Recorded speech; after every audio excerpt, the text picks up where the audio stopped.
Hello बच्चों।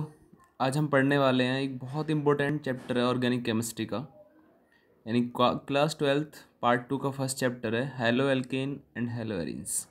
Right. इस chapter को पढ़ने से पहले हमें सबसे पहले तो IUPAC वाली जो मेरी वीडियो है आप उसको अच्छे से देख लें और IUPAC के अंदर बताए गए जो रूल रेगुलेशंस हैं, ठीक है, उनको आप अच्छी तरीके से पढ़ लें।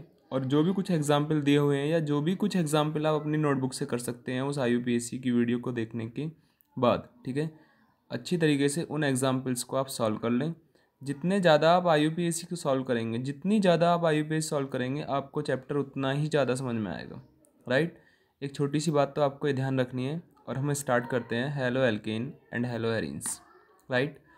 तो हेलो एल्केन्स और हेलो एरीन्स चैप्टर को में फर्स्ट हेडिंग जो पढ़ना है, हमको जो याद रखना है, पढ़ना है, समझना भी है कि एल्केन क्या होते हैं। एल्केन होते हैं the saturated open chain hydrocarbon containing carbon carbon single bond known as alkane. ठीक, मतलब ऐसे ऑर्गेनिक कंपाउंड जिसमें कार्बन कार्बन के बीच में क्या हो, सिंगल बॉन्ड हो। ठीक है, कार्बन कार्बन के बीच में क्या हो, सिंगल बॉन्ड हो और ओपन चेन हो, उन्हें हम क्या है, एल्केन बोलते हैं। ठीक, जैसे methane, ethane, propane, butane, pentane, hexane, heptane, nonane, decane. ठीक है, ये सारे क्या हैं जिनमें एन लगा होता है। ठीक है, यानी जिनमें कार्बन कार्बन के बीच में सिंगल बॉन्ड होता है, उन्हें हम एल्केन बोलते हैं। इनका जनरल फार्मूला CnH2n+2 होता है। ठीक है, CnH2n+2। यदि मैं n की जगह, n होता है नंबर ऑफ कार्बन एटम, जैसे n की जगह मैं 1 रख देता हूँ तो मुझे CH4 मिलेगा। n की जगह 2 रख देता हूँ तो C2H6 मिलेगा। n की जगह 3 रख देता हूँ तो C3H8 मिलेगा। इस प्रकार से मेरे क्या है, होमोलॉगस सीरीज के नेक्स्ट मेंबर आते चले जाएंगे जैसे जैसे मैं इस फार्मूले में वैल्यू पुट करता चला जाऊँगा। ठीक है, एक तो एल्केन ध्यान रखना है। अब हमने एल्केन इसलिए पढ़ा है जिससे हम एल्काइल ग्रुप को पढ़ सकें कि भाई एल्काइल ग्रुप क्या होता है। तो जब किसी एल्केन में से हाइड्रोजन हटा दिया जाता है, एक हाइड्रोजन हटा दिया जाता है, जो जो ग्रुप बनता है ना, उसे हम बोलते हैं एल्काइल ग्रुप। जैसे CH4 है मेरे पास, मीथेन में से मैंने एक हाइड्रोजन हटाया तो एक ग्रुप बचा CH3, जिसे बोलूँगा मिथाइल।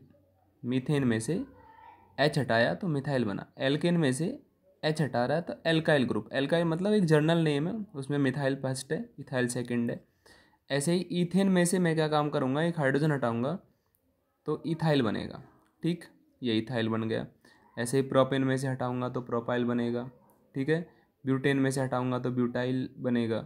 ऐसे बनते चले जाएंगे। ठीक है, ये बात आपको ध्यान रखना है कि एल्काइल ग्रुप क्या होता है। एल्काइल ग्रुप मतलब जब किसी एल्केन में से एक हाइड्रोजन हटाकर जो भी ग्रुप हमें मिलता है उसे हम एल्काइल ग्रुप बोलते हैं। तो सबसे पहले तो आप 10 एल्केन के नाम लिख लो, उनके फॉर्मूले याद कर लो। 10 एल्केन कम से कम, methane, ethane, normal propane, normal butane, ऐसे ही पेंटेन, हेक्सेन, हेप्टेन, सबके फार्मूले लिखो। उसके बाद उन्हें याद कर लो। ठीक है, कितने किस्में कार्बन है, कितने किस्में हाइड्रोजन है। उसके बाद सबके एल्काइल एक ग्रुप बना के देखो, क्योंकि ब्यूटेन का क्या हो जाए, ब्यूटाइल हो जाएगा। एन हटकर आइल जुड़ जाता है, एच हटेगा, एन हटकर आइल जुड़ेगा। बहुत इंपॉर्टेंट है।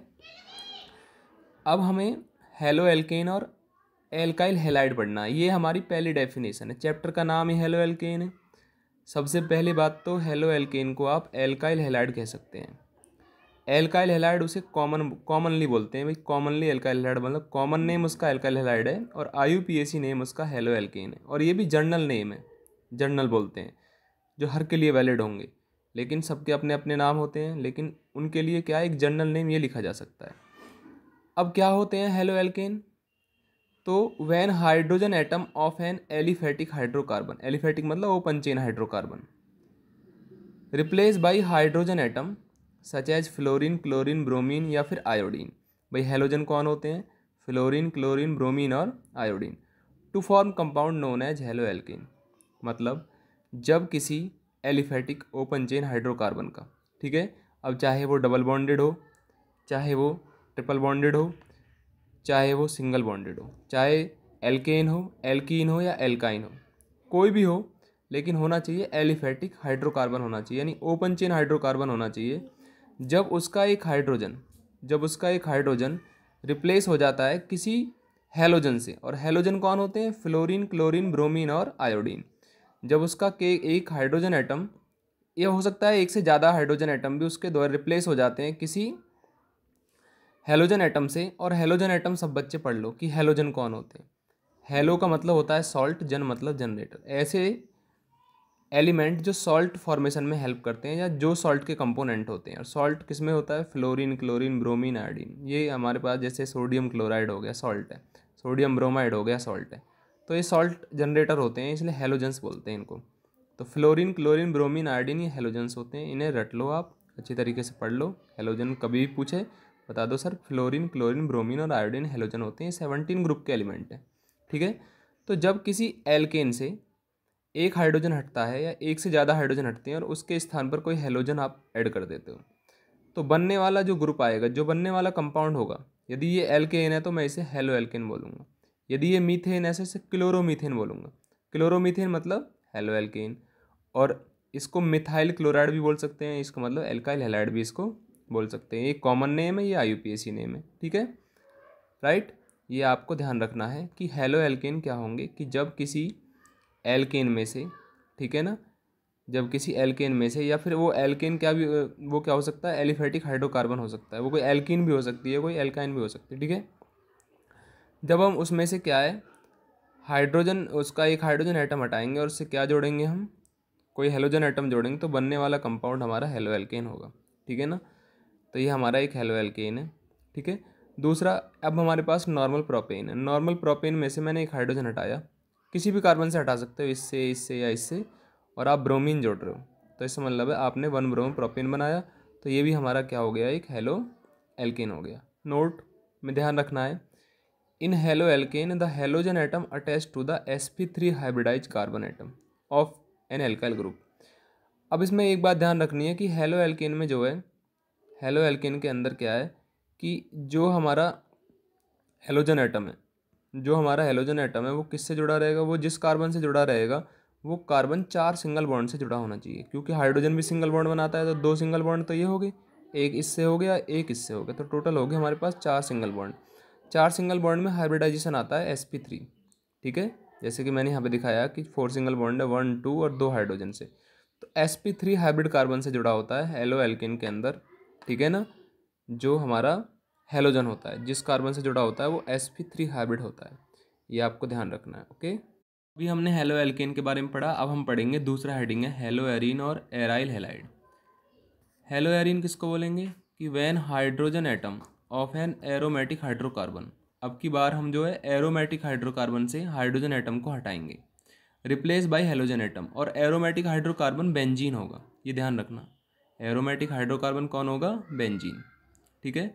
बेंजीन में से हम एक हाइड्रोजन हटाएंगे और उसके स्थान पर हेलोजन जोड़ेंगे, ठीक है। तो बनने वाला कंपाउंड होगा हेलो एरीन और एराइल हैलाइड। जैसे C6H6 बेंजीन होता है, आपने हाइड्रोजन हटाया और एक क्लोरीन जोड़ दिया तो क्लोरोबेंजीन बन गया, ठीक है। ऐसे ही बेंजीन से हाइड्रोजन हटाया, ब्रोमीन जोड़ दिया तो ब्रोमोबेंजीन बन गया, ठीक। तो हेलो एरीन इस प्रकार से और एराइल हैलाइड हम इस प्रकार से इसको बोल सकते हैं। ये डेफिनेशन आपको बिल्कुल अच्छे से पढ़ लेना, याद कर लेना। इसमें क्या होता है, हेलो एरीन के अंदर जो हेलोजन एटम होता है वो sp2 हाइब्रिड कार्बन से जुड़ा होता है, जबकि हेलो एल्केन में sp3 से जुड़ा होता है। ये ध्यान देने वाली बात है, क्योंकि इसका कुछ इंपॉर्टेंस है आगे, वो हमें इसलिए ध्यान रखना है। यहाँ पे ये कार्बन sp2 हाइब्रिड है, वहाँ पर वो कार्बन sp3 था हेलो एल्केन में। अब इम्पोर्टेंस हम इस चैप्टर को क्यों पढ़ते हैं? देखो, जब हम भी किसी भी ऑर्गेनिक केमिस्ट्री के किसी चैप्टर को या कोई भी हम स्टडी कर रहे हैं किसी, तो उसका कुछ ना कुछ हमारे लाइफ के अंदर कुछ ना कुछ इम्पोर्टेंस होता है। अब इसका भी है तो बहुत इम्पोर्टेंट, लेकिन कुछ इम्पोर्टेंस, लेकिन कुछ बातें मैं बता देता हूँ। जैसे क्लोरामफेनिकॉल एक एंटीबायोटिक होती है, ठीक है।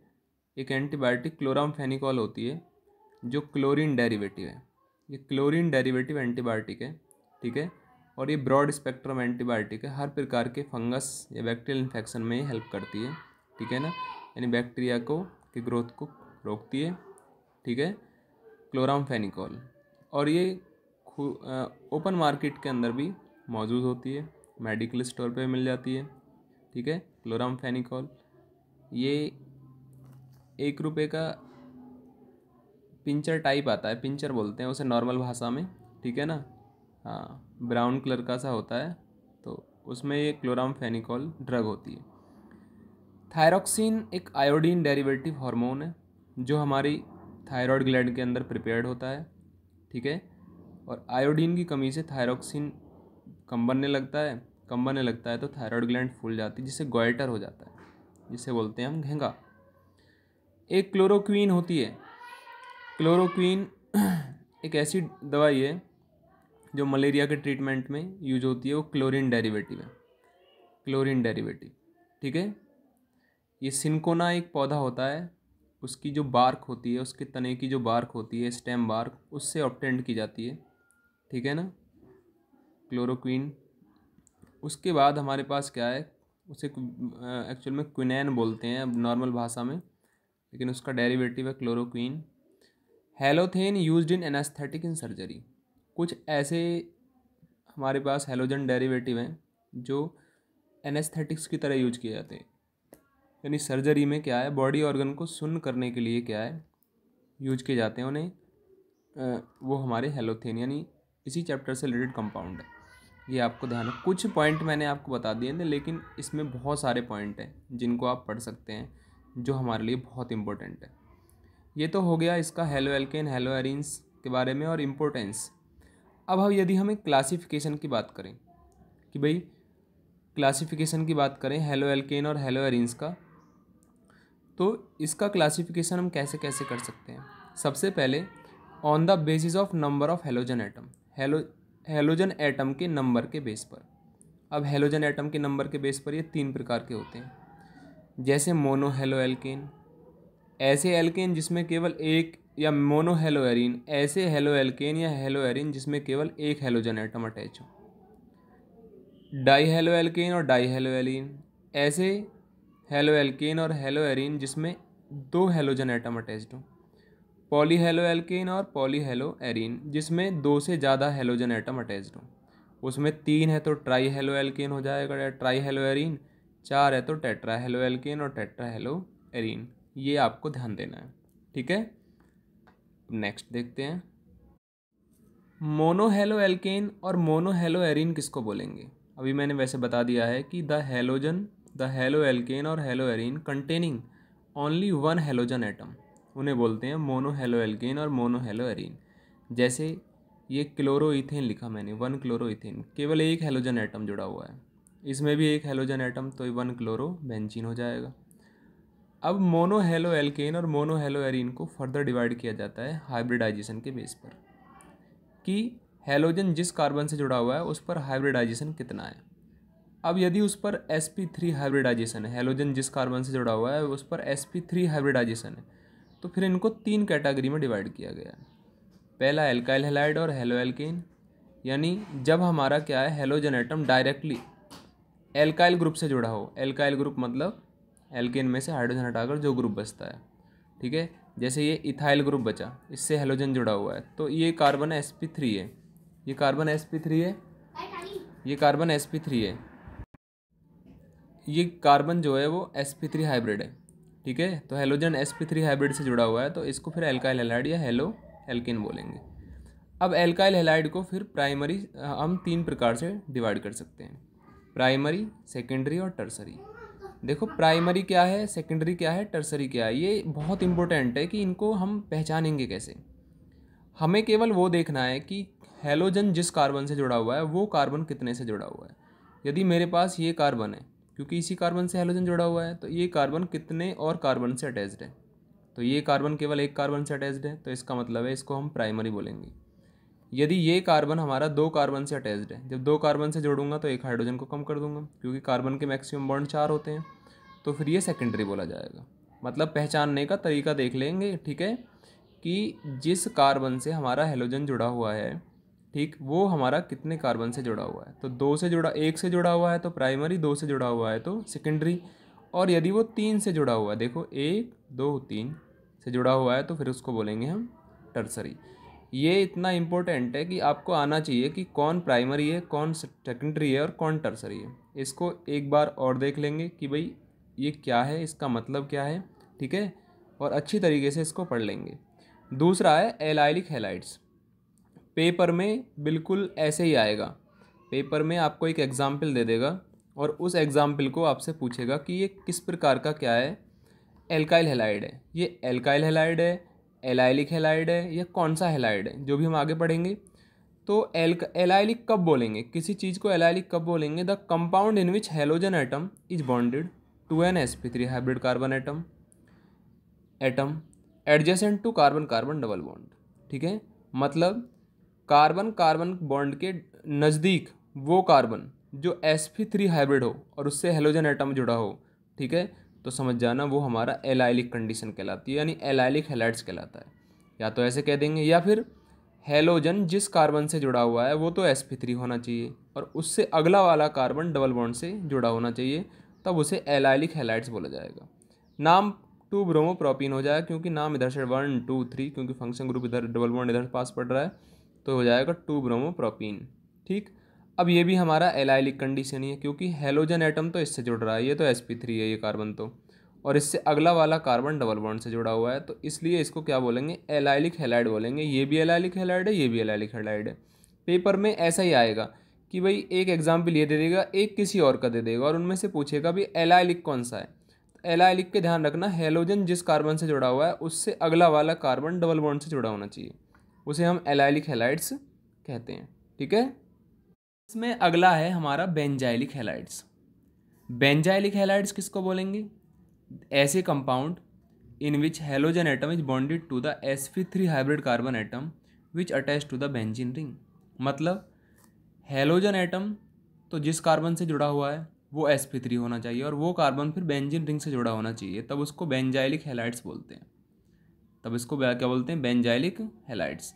अब इसमें भी ये प्राइमरी हो जाएगा, इससे अब इस कार्बन से यदि 2 कार्बन, एक ये कार्बन हो गया, एक ये, तो ये हो गया सेकेंडरी, और ये फिर 1 2 3 ये होगा हमारा टर्सरी।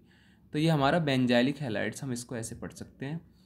ये तो हो गए हमारे 3। इसमें आएगा कंपाउंड कंटेनिंग sp3CX बॉन्ड में 3 होते हैं, एल्काइल हैलाइड, एलाइलिक हैलाइड और बेंजाइलिक हैलाइड। तीनों के 3 जो भी एग्जाम्पल लिखवाए हैं और जो भी डेफिनेशन है, प्रॉपरली डेफिनेशन को याद कर लेना, क्योंकि डेफिनेशन भी 1 नंबर में आती है कभी कभी, और एग्जाम्पल तो पूछा ही जाता है एग्जाम्पल देके कि कौन सा बेंजाइलिक है और कौन सा इसमें एलाइलिक है।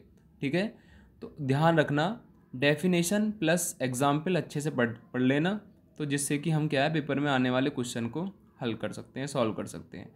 पेपर इतना टफ नहीं है, लेकिन क्या है चीज़ों को समझना, चीज़ों को प्रॉपर उसकी क्या है समझ होनी ज़रूरी है कि किसको एलाइलिक, किसको बेंजाइलिक, किसको एल्काइल हैलाइड बोलेंगे।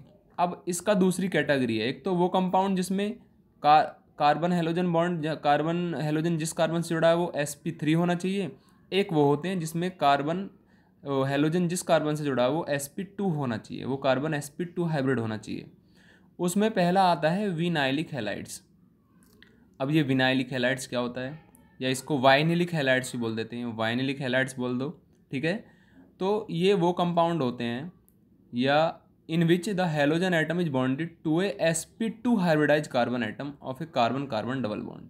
मतलब इसमें हेलोजन एटम जिस कार्बन से जुड़ा होता है ना वो sp2 हाइब्रिड होता है, यानी वो डबल बॉन्ड से जुड़ा होता है। डबल बॉन्ड से जुड़ा होगा तभी sp2 हाइब्रिड होगा, क्योंकि sp2 के लिए 3 सिग्मा चाहिए, यानी 3 सिंगल चाहिए। 3 सिंगल कैसे? 1 2 और एक डबल बॉन्ड में से एक सिंगल आता है। ऐसे ही इसमें क्लोरीन डायरेक्टली यहाँ जुड़ा हुआ है, ठीक है ना, डबल बॉन्डेड कार्बन से, तो ये भी हमारा क्या है? वाइनिलिक है, और ये भी हमारा वाइनिलिक है। अब यही पूछ लेगा, एक ही एग्जाम्पल दे देगा और एक दे देगा आपको कौन सा? एलाइलिक का। तो थोड़ा कन्फ्यूजन हो जाएगा भाई, एलाइलिक किसको बोलेंगे और वाइनिलिक किसको बोलेंगे। तो वाइनिलिक में halogen atom direct double bond से जुड़ा होता है, और एलाइलिक में हम जिसके जुड़ा होता है उससे नेक्स्ट कार्बन वाला डबल बॉन्डेड होता है, तो उसमें ध्यान रखना है। अब है हमारा बी वाला एराइल हैलाइड। एराइल हैलाइड क्या होंगे? Aryl halide the compound in which the halogen atom is directly bonded to the sp2 hybridise carbon atom of a aromatic ring और बेंजीन। मतलब ऐसे ऑर्गेनिक कंपाउंड या ऐसे हमारे पास कंपाउंड जिसमें halogen atom directly sp2 hybrid carbon से जुड़ा होगा किसी एरोमेटिक रिंग की। अब एरोमेटिक रिंग क्या होता है? जनरली आप यही ध्यान रख लो कि बेंजीन एरोमेटिक है, तो बेंजीन रिंग से जुड़ा हुआ है डायरेक्टली, ठीक है ना, तो इसे एराइल हैलाइड ही बोलेंगे। तो कैटेगरी ये होगी एराइल हैलाइड, ये भी बेंजीन से जुड़ा हुआ है, ये भी ऐसे भी बना सकते हैं बेंजीन को और ऐसे भी। ठीक, ये तो हमारा मोनो हेलो एल्केन कंप्लीट हो गया। अब मोनो हेलो एल्केन के कंप्लीट होने के बाद हमारा डाई हेलो एल्केन और डाई हेलो एरीन आता है। अब डाई हेलो एल्केन किसका मतलब है कि उसमें दो हेलोजन एटम जुड़े होंगे, बिल्कुल जुड़ रहे हैं दो हेलोजन एटम, तो इसलिए डाई हेलो एल्केन बोला है। अब यदि दोनों हेलोजन एटम पहले और दूसरे कार्बन पे जुड़ रहे हैं, यानी दो नज़दीकी कार्बन पे जुड़ रहे हैं, तब तो उसे विसिनल डाई हैलाइड बोलेंगे, विसिनल डाई क्लोराइड हो गया ये। और यदि एक ही कार्बन पे जुड़ रहे हैं दोनों, तब उसे जैमिनल बोलते हैं। जैमिनल को जैम डाई हैलाइड बोल देते हैं, जैम डाई क्लोराइड हो जाएगा। और विसिनल को इन शॉर्ट विक बोल देते हैं, और इसको जैमिनल को इन शॉर्ट जैम बोल देते हैं। तो यदि दो नज़दीकी कार्बन पे जुड़े हुए हैं दोनों हेलोजन एटम, तब तो बोलेंगे उसको विसिनल। और यदि एक ही कार्बन पे जुड़े हुए हैं तब उसे बोलेंगे हम जैमिनल। ठीक है, ये आपको ध्यान रखना। IUPAC नाम भी लिखा हुआ है और इसका जो भी जैमिनल विसिनल जो भी नाम है इसका वो भी लिखा हुआ है, राइट। अब दूसरा जो है हमारा, इसमें डाई हेलो एरीन है। डाई हेलो एरीन में भी क्या है, अब दो हेलोजन जुड़े हुए हैं, देखो दो यहाँ पर है, दो यहाँ पर है और दो यहाँ पर है। अब इसको बोलेंगे O क्लोरोबेंजीन, इसको M क्लोरोबेंजीन, इसको P क्लोरोबेंजीन। ठीक है, इस प्रकार से इसको हम बोल सकते हैं, जैसे 1,2 डाई क्लोरो, 1,3 डाई क्लोरो या 1,4 डाई क्लोरोबेंजीन। लेकिन 1,2 पोजीशन ऑर्थो कहलाती है, 1,3 पोजीशन मेटा कहलाती है और 1,4 पोजीशन पैरा कहलाती है। ये ध्यान रखना है, यदि कोई भी चीज़ 1 और 4 पर जुड़ी है तो पैरा है वो, 1,3 पर जुड़ी है मेटा, 1,2 पर जुड़ी है ऑर्थो है। अब पॉली हेलो एल्केन और पॉली हेलो एरीन आता है। पॉली हेलो एल्केन में मतलब जिसमें क्या है, इसमें 3 या 4 हेलोजन एटम अटैच्ड हैं, उनको पॉली हेलो एल्केन और पॉली हेलो एरीन बोल देते हैं। 3 है तो ट्राई हेलो एल्केन भी कह सकते हो, 4 है तो टेट्रा बोल सकते हो। अब इसमें 3 हो गया, इसमें 3 हो गया, ये हेलो एल्केन हो गया, ये हेलो एरीन हो गया, तो ये हम पढ़ लेंगे। ठीक, ये तो बच्चों हो गया क्लासिफिकेशन। और नोमेनक्लेचर ऑफ हेलो एल्केन और हेलो एरीन को मैं नोमेनक्लेचर वाली वीडियो है उसमें मैं प्रॉपर्ली उसको डिस्कस कर चुका हूँ कि भाई नोमेनक्लेचर का मतलब क्या है, उसको कैसे लिखा जाता है, कैसे हम नाम लिख सकते हैं किसका। ठीक, उसके लिए सारे रूल जो भी हैं वो सारे उसमें बताए गए हैं और अच्छे तरीके से चीज़ों को समझाया गया है, तो आप उस वीडियो को देख सकते हैं और अपनी IUPAC को आप क्या है कर सकते हैं, जो भी आपका चैप्टर से रिलेटेड है। अगला है हमारा nature of carbon halogen bond. अब हेलो एल्केन हो या फिर हेलो एरीन हो, उसमें जो कार्बन हेलोजन बॉन्ड होगा, जब कार्बन हेलोजन से जुड़ता है तो जो उनके बीच में जो बॉन्ड होगा उसमें ये माना जाता है कि हेलोजन जो होते हैं, हेलोजन फ्लोरीन हो, क्लोरीन हो, ब्रोमीन हो, आयोडीन हो, ये मोर इलेक्ट्रोनेगेटिव होते हैं, मतलब इनकी इलेक्ट्रॉनों को गेन करने की टेंडेंसी बहुत ज़्यादा होती है। तो जब गेन करने की टेंडेंसी ज़्यादा होती है तो एक, और कार्बन की कैसी होती है, कम होती है, तो हेलोजन क्या करेंगे, हेलोजन अट्रैक्ट करेंगे इलेक्ट्रॉन पेयर को फ्रॉम बॉन्ड पेयर एटम। अरे जैसे कि कार्बन से जुड़ा हुआ है हेलोजन, तो कार्बन से इलेक्ट्रॉनों को किसकी तरफ पुश कर, ये लेस इलेक्ट्रोनेगेटिव है, ये मोर इलेक्ट्रोनेगेटिव है। जब ये लेस इलेक्ट्रोनेगेटिव है और ये मोर तो इलेक्ट्रॉनों का जो ये यहाँ पे जो दो इलेक्ट्रॉन है, जो एक बॉन्ड में दो इलेक्ट्रॉन होते हैं, तो इन बॉन्ड की, इन इलेक्ट्रॉन की शिफ्टिंग इधर हो जाएगी क्लोरीन की तरफ। उससे क्या होगा, उससे इस पर आएगा स्लाइटली नेगेटिव चार्ज और इस पर स्लाइटली पॉजिटिव चार्ज और बॉन्ड हो जाएगा मेरा पोलर। इसलिए मैं बताना चाह रहा हूँ कि नेचर ऑफ बॉन्ड का मतलब है कार्बन हेलोजन बॉन्ड पोलर होता है, ये बताना आपको। कार्बन हेलोजन बॉन्ड पोलर क्यों होता है, क्योंकि कार्बन और हेलोजन की जो इलेक्ट्रोनेगेटिविटी है वो अलग अलग होती है, इसलिए पोलर होता है, तो ध्यान रखना। अब आता है इसमें ऑर्डर ऑफ बॉन्ड लेंथ।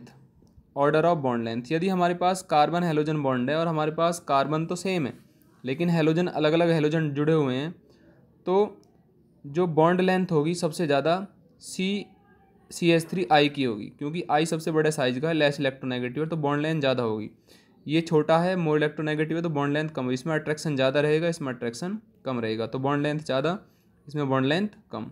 जिसमें बॉन्ड लेंथ कम होती है वो बॉन्ड स्ट्रांग होता है, और जिसमें बॉन्ड लेंथ ज़्यादा होती है वो वीक होता है। यानी CH3I बॉन्ड वीक है और CH3F बॉन्ड स्ट्रांग है। ये आसानी से नहीं टूटेगा और ये आसानी से टूट जाएगा।